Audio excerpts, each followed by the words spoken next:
the question becomes, how can you differentiate in a different way, in a way that's going to set you apart from everyone else who's talking about and showing off their great videos? And maybe it can start in the sales process when somebody comes to you and says, hey, I need a video. You really want to establish as fast as possible whether you are taking an order from someone or you are helping them determine how to arrive at what they actually need, which is a great video. What up, everybody? Welcome to episode 99 of the Studio Sherpas podcast. Hey, welcome to this episode of the Studio Sherpas podcast, where our number one goal is to help you grow your video business. This episode of the podcast is brought to you by Studio Sherpas. Today's episode is all about sales, but the good kind of selling, the kind that makes you want to sell. If you feel like you're not good at sales, I see your hand, yes. Or you hate the idea of cold calling, yes, that's all of us. Or you're just not sure how sales fits into your approach to get new video clients or how it fits with your unique personality, you're gonna wanna stick around. My business completely transformed about 3 years ago when I started having regular lunch conversations with Jim to talk about my approach to sales. As much as I love creating processes for my business, I learned early on that was very, very helpful for me, and I was able to lean on them. So as much as I love doing that, my approach to figuring out how to find someone to help me with sales, because I just tire of carrying that burden. And even my approach to selling over the phone or in meetings was in need of some major help. Now, hear this. You might be awesome at sales. You might not have any issues because you're busy enough. But the question is, are you making the kind of money that you want to make? Sure, you might be super busy shooting, editing. You close like most of the deals that are coming your way. But are you making the kind of money that you want? Are you creating the kind of work that you want to make? And are you working with the kind of people that you want to work with? If the answer is yes to all three of those, then please call me. You need to be the host of this show. We all need to learn from you. But seriously, my business has seen steady growth almost every year of being in business, minus a couple of hiccup years. That it wasn't until I really got a handle on this sales process stuff that things dramatically changed. And needless to say, you're going to love this conversation with Jim from Combustible. So let's dive in. This was super fun, and I think there's going to be a lot of note-taking and a lot for you to take away and to think about. So let's do it. Ladies and gentlemen, this is the Studio Sherpas podcast worldwide. I'm your host, Ryan Coral, as always. And with me today is none other than Jim Hoogewind III. You can call me Trey. Just kidding. Don't call me Trey. Super quick background. College friend, college roommate, stood up in each other's weddings. I don't know, shared a tent together. I was just trying to come up with some fun facts here real quick. Like to make fun of each other. No, mostly you of me. Right. Yeah, it's like... Because you make it so easy. But that's what happens when you're better looking than the other guy. I am. Oh, I meant... You're so humble. Okay. So Jim has been a friend. I've been talking about this episode for a long time, just so you know. And I hope we don't disappoint. I hope you don't disappoint because, I'm just saying, I'm here every week. Right. You, on the other hand, I've tried to get you here every other week. So Jim, a long time ago in a land far away, Jim got into the world of sales. Mm-hmm. And I would imagine that... welcome to the show, Jim. Oh, thank you. It gets me going. Sorry. Have you done this before? Uh-huh. Man, you seem like really just at ease and a little too comfortable, if you know what I'm saying. It's my MO. Yeah. Okay. Well, Stick with me here, friends. So Jim, this episode is going to be about sales. He is a pro and has really helped me. He's been one of my biggest fans since I launched my business almost 15 years ago. And when he got into sales, I didn't know what that. I was like, dude, that sounds like the worst thing ever. Little did I know, running a business, like you're just in sales. Like I was in sales too, but I didn't feel like it was sales because I was selling something that I was so passionate and excited about. And I was like, you're an idiot if you don't buy this video service because it's amazing. It's going to change your life. You're going to love it. So that didn't feel like selling to me. But through the years, as Jim continued to kind of advance in his career and read books and get training and just be surrounded by other people that were better than him at the thing that he was doing, there's not very many of them that are better than you.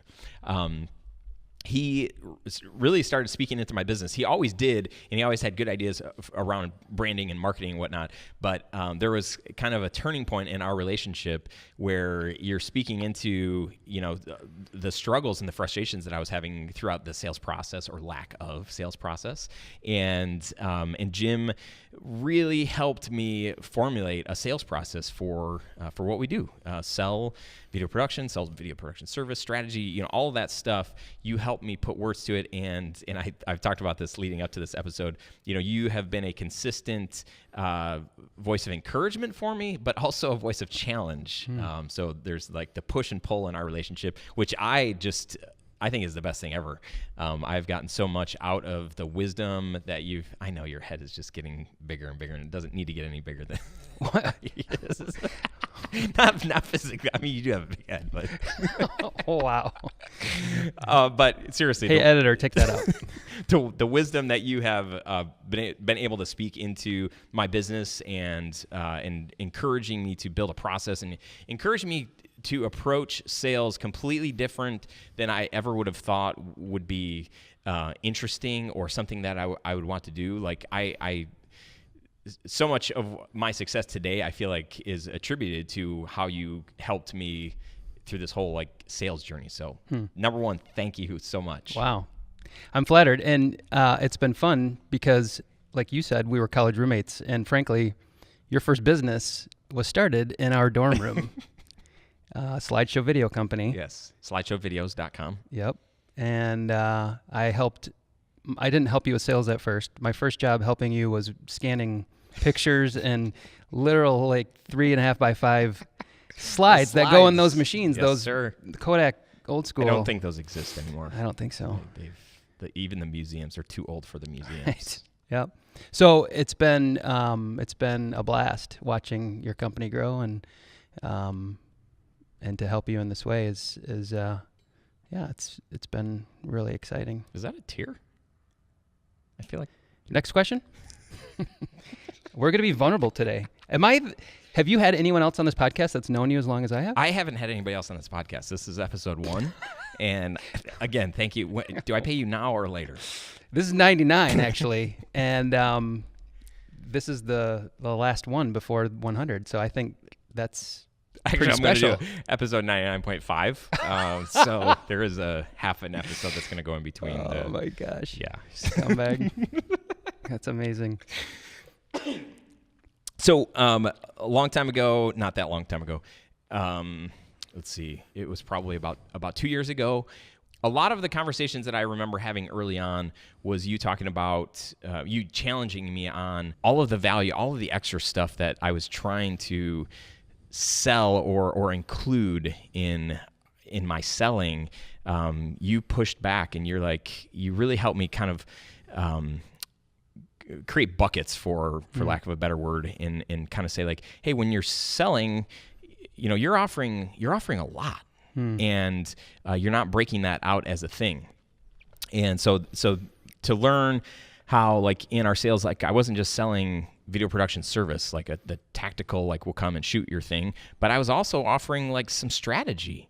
And I didn't realize that. And as soon as, I think it was Win Without Pitching. I think you and I had talked about that book. And I'm super, that's seriously one of my favorite. The whole book is basically highlighted or underlined. It's incredible, but it just resonates with me. And I feel like, the things that have resonated with you that you've spoken to me super resonate with me. And I'm like, oh my gosh, you're right. Like I'm trying to sell all this stuff that people aren't interested in, people aren't asking for, people don't know that they need. Right. And yesterday in our conversation, my question to you was, I forget, how were we talking about it? Where you said, like, you know, what do you say to somebody? And I say, well, I try to figure out, like, you know, what do they need? Right. Or what are they asking me for? Yeah. What are they asking me for? Right. What do they need? And you said that I was asking the question the wrong way. And you always do that to me. You're like, yeah, that's a Jedi mind trick. Yes. He always asks me a question with a question, answers my question with a question. Yeah. It's not about asking what do you need? Or tell me what you want, right? That's typically what salespeople want to know. Because traditionally what happens is I get a phone call or an email and it's like, hey, we need video and we love what you guys do, and you know, that's what we need. And this is typical of, and this is great for your audience, because I would imagine most of your audience is selling services, right? Yeah. We're not selling widgets or products. And so the question is not, hey, tell me what you want or what you need. It's really about understanding, do you know what you need? Right? And so for a video company, I would imagine most video companies are really good at creating awesome videos that they are super excited about getting in front of their audiences. And I would imagine that most video companies, that's what they show people in order to earn their business. Yeah. Look how awesome our videos are.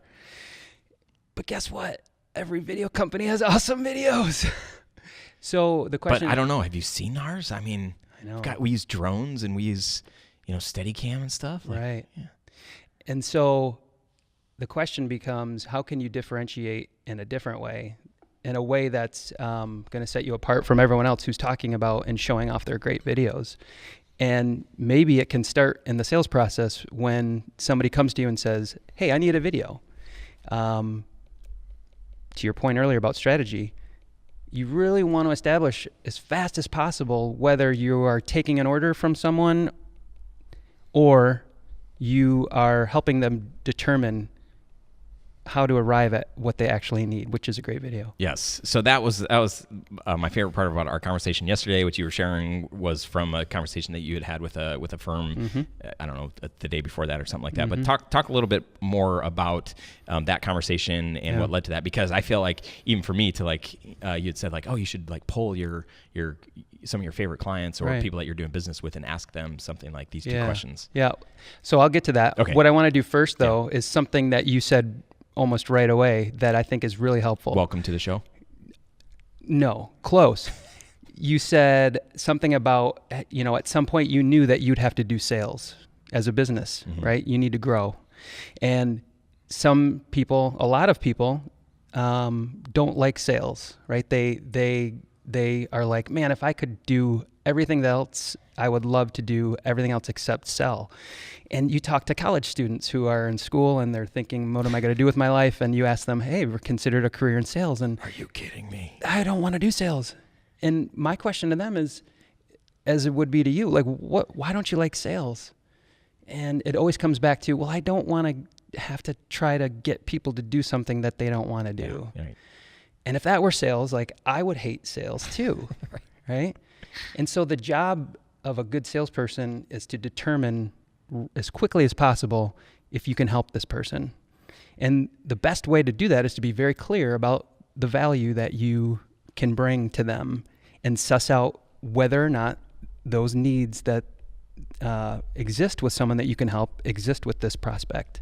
So we'll get into that, but I think it's important to start with this idea that, you know, if sales was trying to get people to do something that they don't want to do, then you're looking at sales wrong. And we should change the conversation at that point. And in the moment that you're in a position where you're trying to convince someone of something that they either don't want or need, you should stop, because there's probably someone else that you should be spending time with that has, you know, has a need for what you can help them with. The question is, how do you arrive at that as quickly as possible, right? So going back to what you just asked earlier, you know, this company I was talking to, after about 3 hours of conversation, we arrived at this place where it all came back to a misunderstanding or a missed expectation that they had with some of their clients. And it came back to whether or not their clients looked at them as an expert, as someone who is helping them define what it is that they need to do in order to reach their business goals.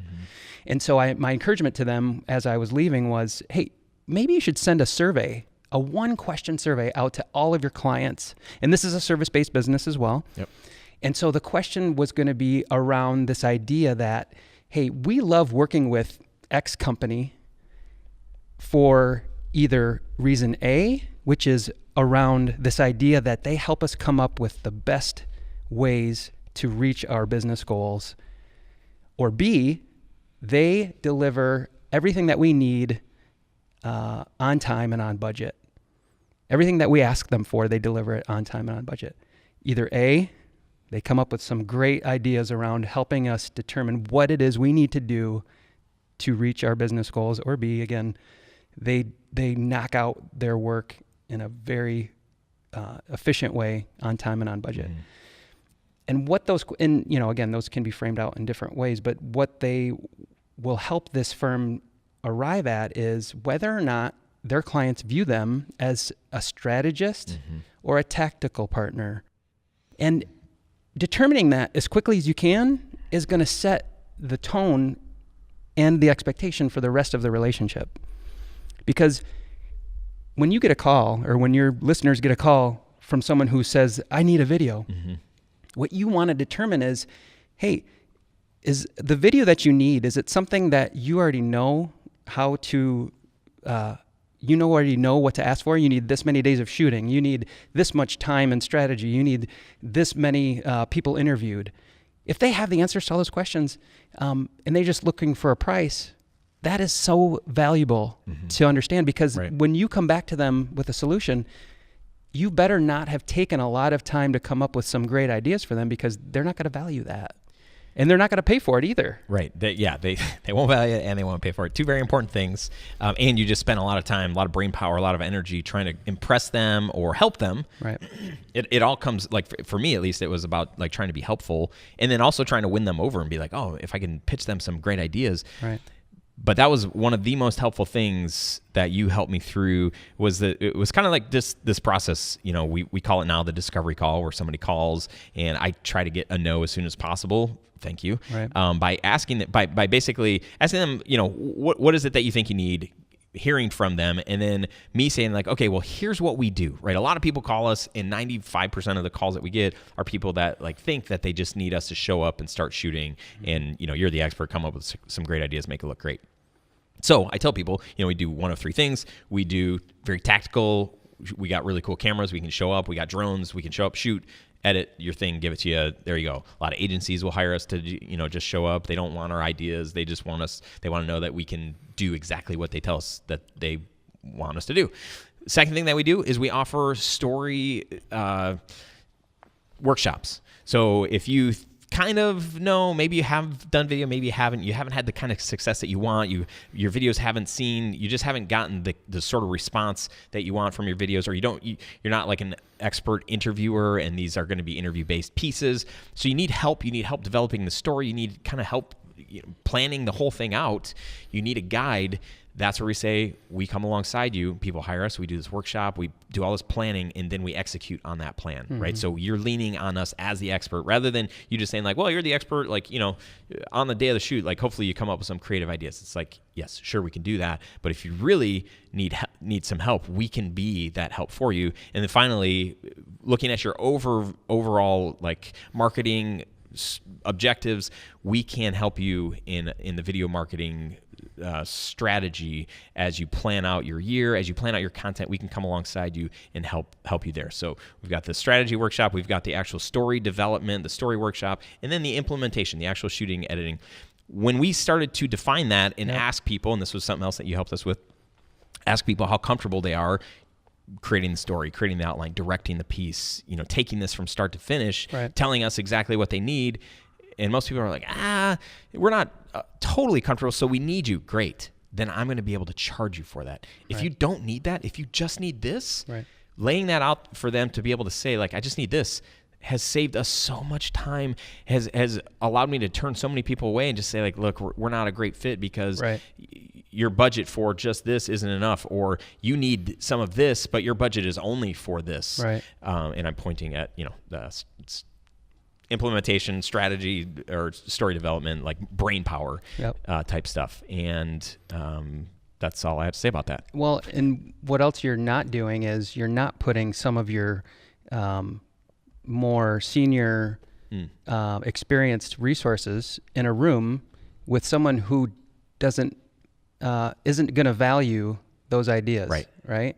And, when I've worked in agencies for a long time, and sometimes the biggest frustration that the practitioners who are helping these clients within an agency have is they never listen to us. They never take our advice.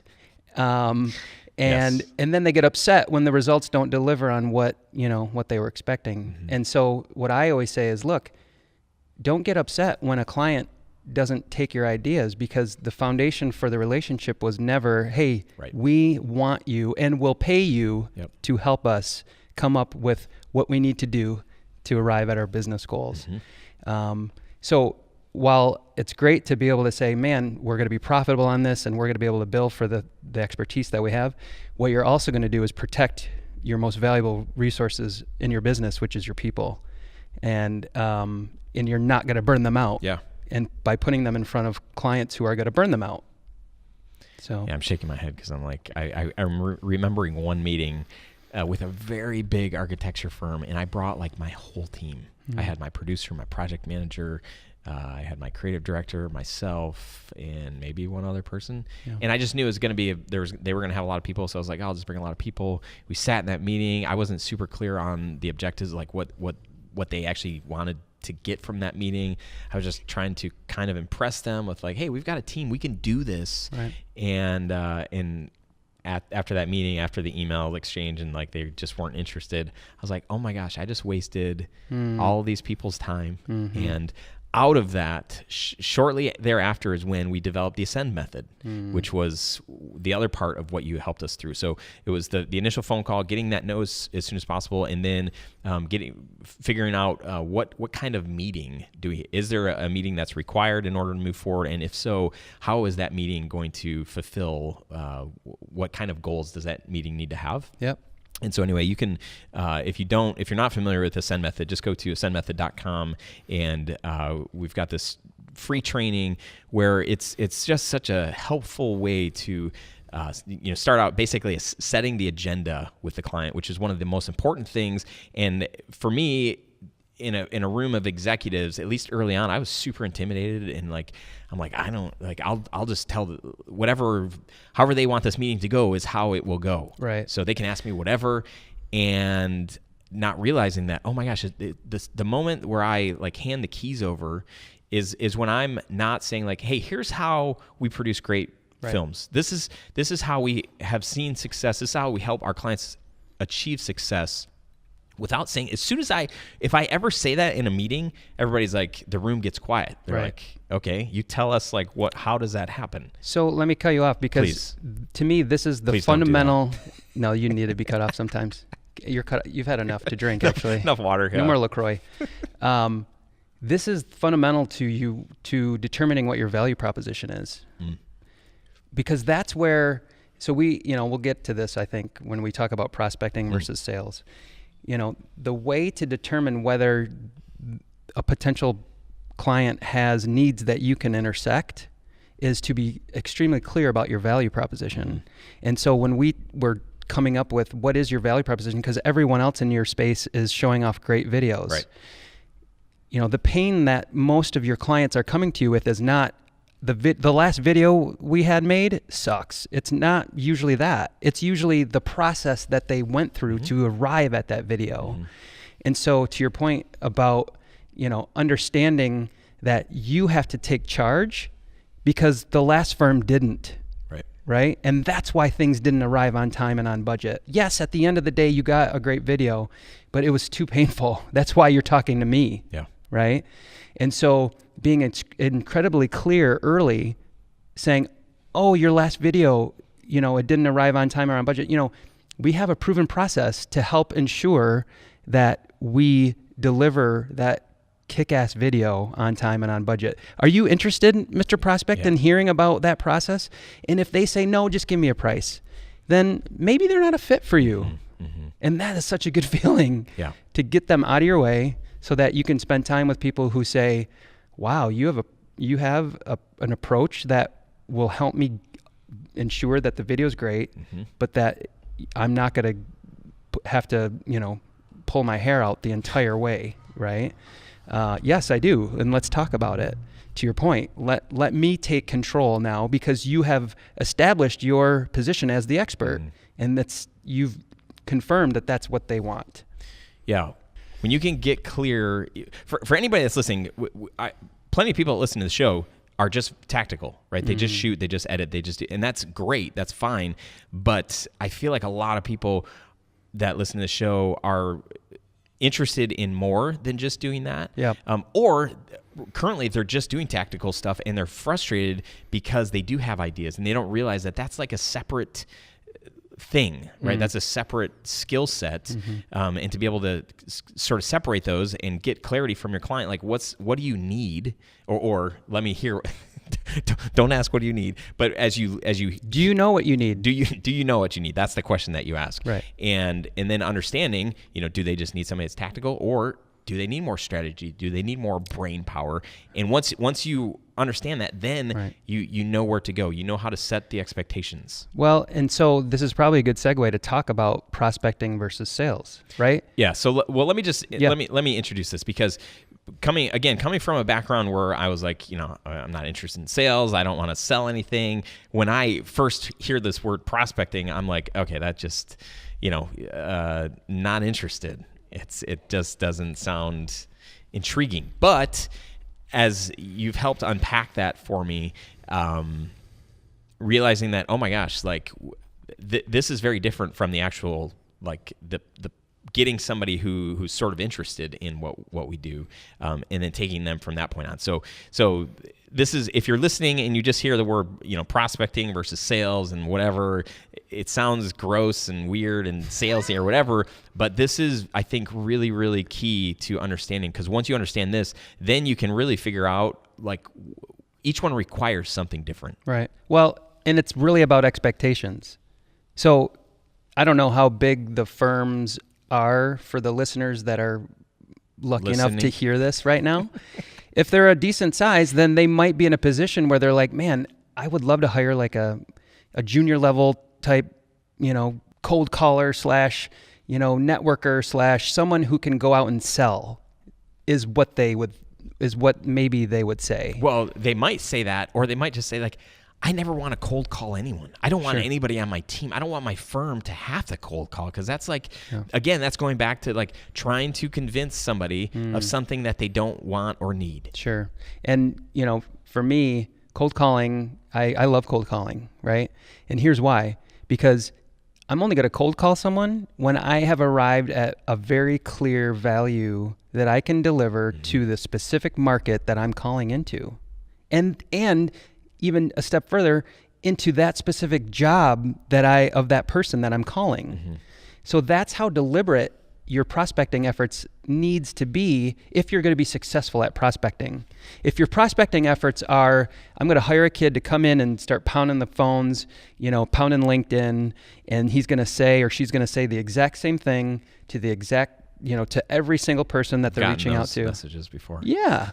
And it's insulting. Yeah. And it's like, if you're on the receiving end of that, it's like, you don't know me. You clearly don't understand what's important to me. And you've done zero research into my business, because your voicemail or your LinkedIn message, or even what you said when you happened to be lucky enough to get me on the phone, had zero relevance to who I am and to what I'm trying to accomplish here in my job. And so, again, your job as a prospector is to get a no as fast as possible. And your job as someone who has a prospecting person reporting to you is to give that person the tools they need to be successful. A playbook, if you will, right? And that's what I love to help people with, is to come up, what is that playbook to make that salesperson successful? Well, let's just rewind a little bit. Like, as people are listening, I think there still might be a disconnect. Like, when you talk about prospecting or hiring somebody, first off, if it's a one-person sort of gig, like this person's doing all the work, right? So it's even more important, right? Quite honestly. So now they're like, I just finished an edit, I delivered to a client, I don't have any work, I've got nothing in the pipeline, I've got nobody needs a video. So what am I going to do? I'm going to hop on Facebook. I'm going to post my most recent video. I'm going to say like, hey, check this out. You guys maybe tag some people. I'm going to, send an email out to a bunch of people and say like, hey, like if you like what we did, like please share this email with, somebody that you know. I'm going to go on LinkedIn and I'm going to type in ad agencies and I'm going to, just send my show reel to like a bunch of ad agencies and just hope that, the right person gets it. That's not really, if that is prospecting, it's not doing a very good job of it. And it's not scalable. It's not, and because why? Because there's no methodology to it that you can control. Right. Okay. So this is good. So let's just pick a very specific like type of video person and like somebody that they could prospect. So put some flesh around that for somebody to understand like what that could look like. Sure. So let's use you as an example. Let's talk about an industry that you have created some videos for, right? Mm-hmm. Pick one. You pick one. PR firms. Okay. So the questions that I would want to get answered as someone who is either going to be on the front lines of the prospecting efforts or the person who is hiring someone to do it is to understand where is the value that you bring PR firms with your video efforts, right? Why did the PR firm that you did your last video for hire you to do your video or their video, right? And you might need to call them to remind yourself, like, why did you hire us? And what was the need that you had? And why didn't you use the firm that you used last time? This is all assuming it went well, right? And there's a whole nother podcast for that. Right. You're the company that it actually didn't, and they're looking for a new video team to hire. Exactly. Darn it. So it's about understanding what was the value that this PR firm for this example saw. So I'll just say professionalism, storytelling ability. This is actually literally from an email that we got from one of the last PR firms I worked with. So we'll just pick those two things. Is that kind of what you're looking for? Sure. Yeah, because frankly, it's going to be those items that you have a reputation now that a client can actually speak to, right? And B, because you did that work, or because your firm, your company did that work, you can actually speak to some process, I would assume, that you had to take this PR firm through in order to arrive at a place where the stories that you created and what was the other one? Professionalism. Yeah, whatever that means. Yep. And that's really, I think, based on our process. Sure. It's not just like capitalizing our emails and punctuating them correctly. It's like, hey, in order for us to tell a great story, here's what we're going to need. We're going to need all your stakeholders to do this. We're going to need you to approve this. And here's the process. And here's what the calendar looks like. And giving them all of that information and setting the clear expectations. So the point is, maybe some of your listeners haven't done all of that. But what they have done is they've done the work that brought their clients to a place where they would say, yes, they were professional. And yes, they did help us create great stories. And so then it's about understanding how that was done, so that you can then take that to the market and say, hey, market, look at what we did. Look at, hey, PR firm market, right? Here's how we helped this PR firm. We helped them in X, Y, and Z. And so do you have a challenge with the current video firm that you're working with in these areas? If you do, then maybe we should talk, right? If you don't, then get the heck out of my way and leave me alone. But it's when you do I call it the spray and pray approach, where you just do a mass Facebook post and just pray that someone will see it and be like, oh, I think that's a really good video. The point is, you probably don't want to work with someone who just hires you because of your great video. Because it's probably going to come back to how much does that cost? Yep. Super generic. really non-specific, non-niche, just like random person like, yeah, we need a video. It's like, wait, who are you? Like, what company? It's like, who knows? But the more drilled down, so, and you can have a bunch of different audiences, targets that you're going after. So PR firms, higher education, whatever, whoever you like to work with. You were going to say something? Well, depending on the size of these firms, you really want to know who did you work with within the PR firm? Because if you're working with the account manager on a specific account for these videos that you created, and that account manager was the one who had the ability to hire a video company, then that is the person that you want to target when you're prospecting. Right. Which means you're on LinkedIn and you're looking for PR firms, and not just PR firms, but account managers. Or account directors, maybe. Account directors, account managers, like all of those, really important corporate sounding words. That's who you're targeting. That's who you're going after. That's who you're sending this email. It's not spam. Really, because it's so targeted. You've helped a company do this thing. Not just a company, you've helped this account manager that works at this PR firm that's helping their client do this thing. And they would happily talk to whomever you're trying to do some work with to say, yeah, they will validate for you. Instead of mass emailing everybody on LinkedIn saying, hey, like, hire us, we help companies. We do X, we do this. And but to actually say, like, no, here's a PR firm that we helped, here's what we did for them, here's how we helped them, and reaching out to those people, that's helpful. Because there are some of those people that are going to say, yeah, like, actually, we totally need help. There's going to be plenty that are like, nope, we've got a video company, they're great, and we're happy where we're at. Awesome. Moving on to the next one. Yep. There's that person really shouldn't be offended because you're so drilled down in, like, how you can help them. They should just be like, cool, no thanks, and that's the end of it. But if they get an email that's just like, hey, we're just looking for people that need video, and we like agencies and big projects, they're gonna be like, whatever, dude, like, no thanks. There's nothing in it for me. Right. Prospecting is about intersecting needs.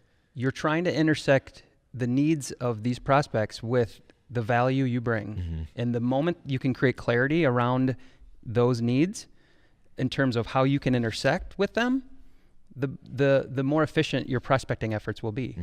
And at some point, it'll turn into a numbers game where it's like, man, I reached out to 100 PR firms today. I got 10 to at least respond in some capacity saying, hey, tell me more, or let's get on a call, or, gosh, come and see me. Out of those 10, you get 5 that you get all the way to a proposal. And this is where we start to differentiate between how sales is not prospecting and prospecting is not sales. Because the skills required to do a good job on all of the stuff we've just been talking about in terms of prospecting, the hustling, the pounding the pavement, the being very clear with the value proposition, that's all very different than sitting in front of someone who is ready to buy and is extremely qualified and has a budget, and coming up with a solution that has real value based on real pain that they have, and then understanding how they buy stuff, and then coming up with a solution that they will then agree to. All very different. I've been in sales so long that my first sales jobs were, hey, here, sit at this desk, here's a laptop, here's a phone, go and sell. And it's like, well, how do I sell to people that don't even know who we are right now? Especially when your services, this is a longer, you need to chart out the sales sales cycle. We're not talking like one call close on these things, right? You're not selling widgets. That's where a lot of frustration comes, though, because back in the day, I'd hit the phones or the email or whatever and not get any response, or like not get any interest, and just be like, and then fortunately, someone would reach out, somebody else would reach out and say like, hey, we need a video. So then I would get busy with that project, and then that project gets close to being done, and then I go back to like trying to reach out. And so of course people in our industry hate doing sales, because it's like sad. We just did a great project for a client. They loved it. They cried. And now I'm like reaching out to people like, hey, hire us. I promise that we can make you cry. And there's value there. They're like, why would we want people to cry? Oh yeah. Not you. Well, and that's exactly why having a process to this is so important, because then you don't become the bottleneck. Then you can hire someone to come in and say, hey, here's our playbook. Here's how you need to prospect, and as you get more success at doing that, then maybe we'll start introducing you to the sales cycle, right? It's a great way to raise up, junior leaders in your firm to say, we can actually help you be successful here. Not that we don't think you have great ideas and that there isn't things that are rolling around in your head that you can't contribute, to this process, but we've been doing this a while and we know what works. And there's nothing that's better than having a proven process for success. Oh my gosh. Yeah. And for scalability reasons and for confidence. Yeah. Right. I was going to say, one of like 3 pieces of homework for people: get clear on what you do and what you don't do. Right. So do you just do tactical? Is that what you want to do? If you do, then own that and don't try to be something that you're not. But let me stop you and say, if you just do tactical, be the best at tactical and have a process for your tactical. Mm-hmm. Totally. Because there's a lot of folks out there that will just do tactical, but they're just chasing the dollar and they are just trying to come in just, where the clients want them to be. And it's like, man, if you can add some value to the tactical work that you're doing to differentiate yourself from everyone else that's just doing tactical, you should do that. Mm-hmm. So get clear on what you do and what you don't do. Focus your audience, right? Be able to name them on a very small scale, right? Like niche down or niche down.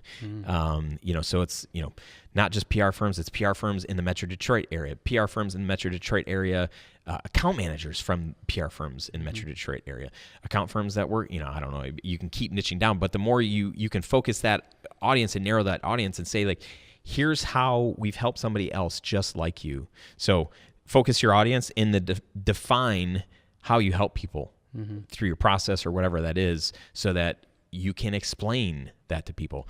And for me, like the great thing is, I tried for so long to figure this out. And I remember I would keep sending you emails and I would keep sending you Google Docs of like, okay, I think I've got the process. I think I've got this, how I'm going to approach this. And you kept coming back with like, hey, you're saying this can be said better. And like, that's not how to frame that question. Like you need to frame that as a question and not just tell people that. Right. So to have you coaching me essentially for free, actually for a bunch of lunches, to have you come alongside, otherwise I would still be a little bit confused on what our process is. Sure. And even though our process changes, I at least know the core, and I know that the importance of having a process and the importance of being able to communicate that process. So if you're listening and you don't have a process, you're not totally clear on what your value is and on what you can deliver, then you need somebody like Jim that can come alongside you and ask you hard questions that you don't really want to answer, questions that make you uncomfortable, only because it's like, I don't like my answer for that question because it's not a good one. Well, and I would say that for a lot of people, they're uncomfortable pushing back on their prospects' assumptions about what they're asking for. And so if you have a process you're falling back on, that's the confidence that you can take into that meeting to ask those questions. It's not like you're asking a question with no real backup with the reason why you're asking that. So being able to confidently ask questions about, so help me understand, like, why are you asking for this specific thing? Will help essentially position you either as an expert with this prospect or not. And solidifying that early is very, very important. So that either A, you're not leaving money on the table, or B, you're not giving away, really, really good ideas. So yeah, wasting that brain power and then being upset later, like, man, they don't value my ideas, and like being frustrated and annoyed. The other part of that is not leaving anything off the proposal, right? Because I've seen a lot of proposals in my days, and what's missing typically in a proposal is the what we heard section. So we're really good at putting our best work in a proposal. We're really good at talking about ourselves in a proposal. We're really good at massaging numbers and coming up with every line item that needs to be in a proposal. I think what we miss sometimes is including what we heard in the proposal. And asking a lot of questions in the sales process will help determine where is it that they are most needing my help. And if I can remind them of that when I'm actually delivering the thing that they're Right. going to ultimately decide if they're going to hire me or not. Hey, this is why I'm recommending this story workshop, because here's what I heard you say, right? That's gonna make a case for why they should pay for it. But if you just put a number in front of them without any real justification, don't be surprised when they say no thanks. Yeah, and I mean that's been another big thing that you've helped me with, is even just taking their words and using their words in that what we heard section. It's like they're like, yeah, that's exactly what we need. Right. It's like, yeah, you said it. Sucker. So the last thing I wanted to share is just recently I'm in this peer group with other like business owners, and we were talking about, they were asking me about sales because I want to hire a salesperson. I've wanted to hire a salesperson for a long time, and the idea of prospecting came up. I said, well, we've sort of identified a couple of niches that we want to focus on and start prospecting. They're like, well, tell us your sales process. And I went through our process, and they're like, well, they're trying to, like, why haven't you hired a person in sales yet? And I'm like, well, I'm not really sure where to start. Like, I know how to do it. Like, give me somebody in the room that is interested in video. The defining moment, or the moment things changed for me, was actually everybody in this group was like, yeah, you're great. Like, get somebody in the room that is interested in your service and what you can offer them, and you close those people like crazy. And I'm like, yeah, I'm like super good at it. But it's all the administrative work. It's all of the prospecting on the front end that you're really struggling with, like staying on top of. They're like, there are people out there that you can hire to prospect for you. And so I was like,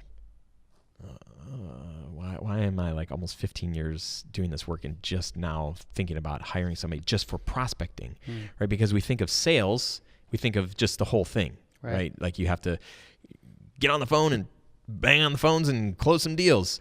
And that's like, golly, to find that person that can do that, that's like asking a lot. But like, I could get somebody to bang the phones, maybe to a really targeted, or go to events or go to events, or, get in LinkedIn forum groups that are just PR groups in Metro Detroit with account managers, and have those people start reaching out, and then get people to say like, yeah, we're interested. And then guess what? Then they introduce, hey, I want you to meet Ryan, founder of a company, and he's the one that blah, blah, blah.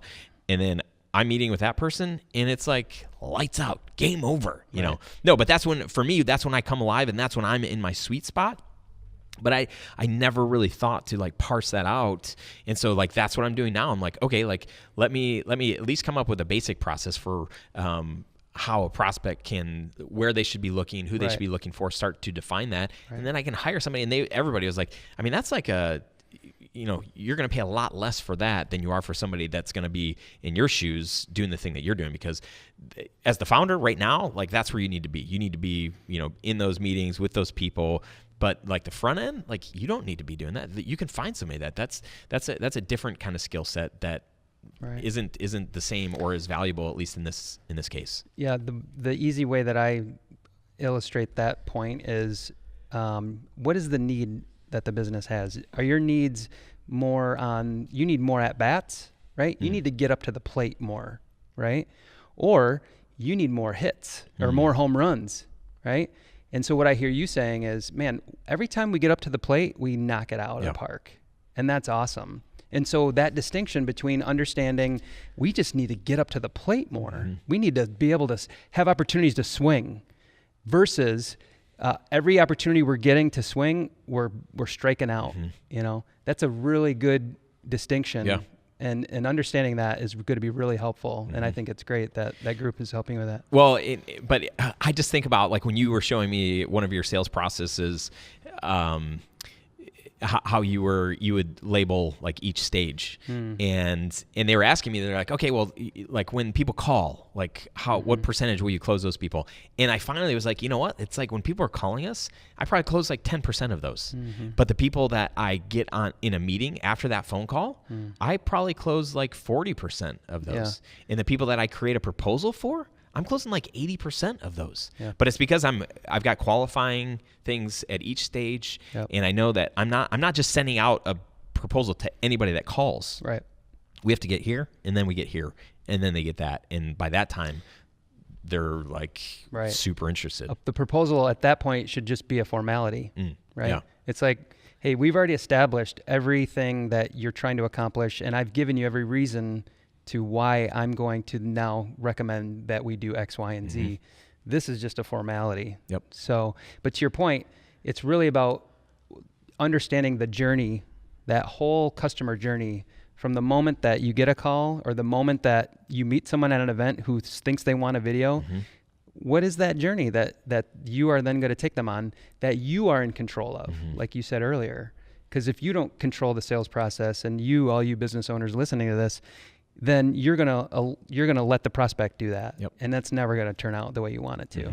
So mapping out that customer journey, to your point about each stage, the close rate gets higher and higher. Yeah.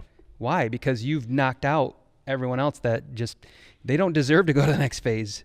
There's somebody else that can help them. It's not us. Right.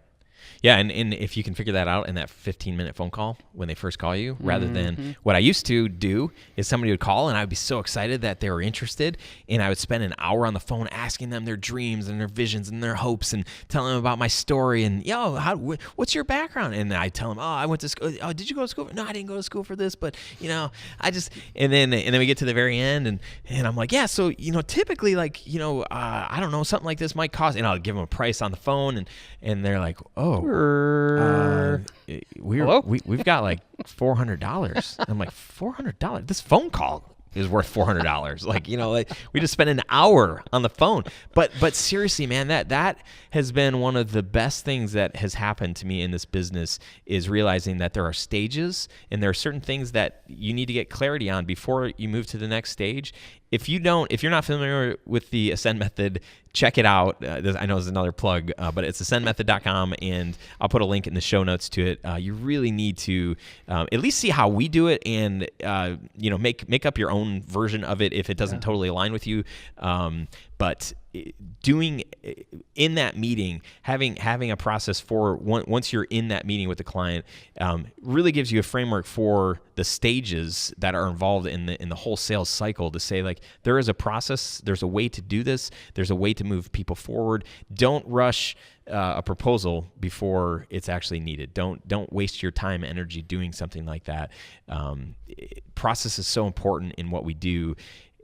Otherwise, if we don't have one, then we're going to be constantly frustrated. We're not going to be working with the type of clients that we want to work with, and we're going to be spinning our wheels. Our potential clients or clients are going to be frustrated because they're just feeling like they're not heard, right? And we're missing the mark somewhere, and we're going to be frustrated because we don't exactly know what that mark is. Well, and as a business owner, you can't forecast well. I mean, that's one benefit that we haven't talked about at all from all of this. If you have a process and a methodology that is scalable, that you can measure from the point at which you start talking to someone all the way to the end, as a business owner, you have to make a lot of business decisions around capacity and, resources, as well as just simple money coming in. And so if there's no approach that is, very intentional about measuring and scaling, it's going to be very hard to make really good business decisions. Yeah. And so again, like, that can sound super overwhelming for the 1 or 2 person team, right? The person that's by themselves start thinking like, I got to start measuring this stuff. And that's where I would, again, like, beautiful thing about Studio Sherpas, we're building this community of filmmakers that are in this journey together. We've been in the trenches. We've had successes, failures, all that stuff, but we're together. We need coaches. We need mentors, people that can speak into different parts of our business. So if you're listening, you really need to consider bringing somebody along just for a season that can help you in whatever area that is. If you're amazing at sales, then don't spend time and energy there. Spend time in, how's your marketing, or how's your branding, or how's your, how are your films? How's your storytelling? How's your editing? How's your shooting? Like, all of those areas, like, we get excited about conferences where it's like, this filmmaker's going to be there. I'm going to go to this thing and I'm going to learn how to tell better stories. That's great. And like, you have to improve in your craft. But if you want to keep doing this job 10 years from now, you can't just rely on prettier pictures and better lighting. That stuff, you need to have that stuff. But the thing that's going to get you more work is sort of in this like sales quadrant. So if you don't have a good process for that, then your business is not going to survive, right? You can't just, it's the creative bias. You can't just trust that your work is going to sell for you. You have to do some stuff. So if you need help, then get somebody that can help you. Hire somebody that can help you. And it doesn't mean that you're hiring a full-time employee or anything like that, but a coach, a consultant, somebody that you can meet with on a semi-regular basis, set some goals and create some processes. And that's what we did. And, I mean, we still, like on our drive yesterday, we were talking about this kind of stuff, which is, it's super refreshing and really good for me, but I'm not as hungry for it as I was 2 years ago, where I was just like, I don't have any map at all. Now I have a map, and so I feel like I'm just refining the map, and that's super helpful too. So, Jim, tell people how they can find you and how you can help them. Sure. So I own a company called the Combustible Company. We help businesses catch fire, right? And so that's right. That's fire. That's really good. Wind or fire. I don't know what that was. So it's really about understanding that, hey, I've got a great service or I've got a great product. Now I just need it to catch fire, and I need to do that in a way that I can control, right? That's the beauty of fire. If you can control it, I really feel bad talking about this right now because of everything that's going on in California. So our prayers are with everyone in California that are suffering from the fires. But the point is, if you can control the fire, then you're going to be much more effective, and you're going to love what you do much more. We want to be able to say, okay, I'm ready to scale now, because if I pour gas on my business today, it's just going to increase the chaos tenfold. But once I've arrived at a place where I'm measuring as much as I can and making business decisions based on what I'm measuring in the sales process, I'm ready to now catch fire. And so it's combustible.co, and I'd love to connect with anyone who feels like they're ready to have a conversation even around how I can help them. I think one thing, I just thought of this, I think it would be a fun thing to do is we should do a Facebook Live and just interact with whoever would want to be a part of that conversation. Totally. And so we'll, if you're interested, I'll just put a link in the show notes where you can let us know that you're interested, and then we'll send something out when we're ready to do that. Great idea. Cool, man. Well, this was super fun. It was. We did it. We did it. Number 99. Number 99.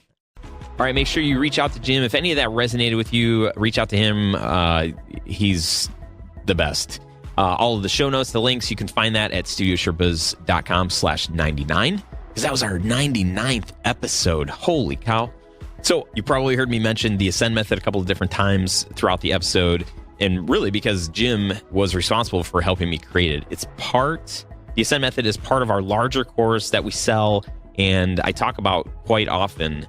It's really the reason why I created this whole thing back in the day, was to give people the tools that they need to thrive in their business. Here is one of our students talking about his experience with the Ascend method. This is Toby Hitchcock. Just applied Ascend in a meeting today. I think it went very well. I was definitely new at it, but I got a wealth of info. Not only that, the biggest thing I noticed was the fact that getting in front of the client, having FaceTime, etc., really helps to build a relationship and trust. It's actually mind-blowing. The difference between me and the other 6 proposals they received is that they feel like they know me. So my proposal will stand out from the crowd because of the relationship I'm building. Plus, I scheduled a proposal delivery as well, so that will also be a big step, especially considering the ones they've already received have been nothing but emails. Pretty cool. I'll report back when I close on the project. Toby, that's awesome. And you guys, there are a lot of people, I think when I get feedback from people, the Ascend method, just that training alone has been huge in helping people know how to lead a meeting and not feel small, intimidated in a room of executives and all that stuff. If you're sick of hearing about it and you just want to get into the course that we offer, then you can do that at studiosherpas.com/training. And look forward to seeing you there. Up next is episode 100. It's a huge milestone. I just remember when it was like, episode 1. That was forever ago. Seems like it. I'm so happy, super proud, super excited. And then after that, after episode 100, you guys, Jasmine Starr. Are you serious? Yes. I just finished my interview with her, and it was awesome. You're going to love it. I loved it. It was really, really good. I was trying not to be rude and take too many notes as she was talking, but it was just really, really good. So not next week, the week after, Jasmine Star episode 101. Come back, my friends. Join a community. Surround yourself with people that are for you. Build some processes around your business so you can think less about the business and recreating things that don't need to be recreated time and time again. Your business needs you. It needs you to create some systems so that it can run more like a machine and less like you and I, crazy, out of control at times, easily distracted, and not sure where to start most days. Our businesses need us to have systems so that we can be creative in the areas that our business should be creative in the actual creation process. Keep on climbing, keep sharing your stories, and keep me in the loop. I love hearing from you. Share them with me. All right, fellow Sherpas, climb on and peace out.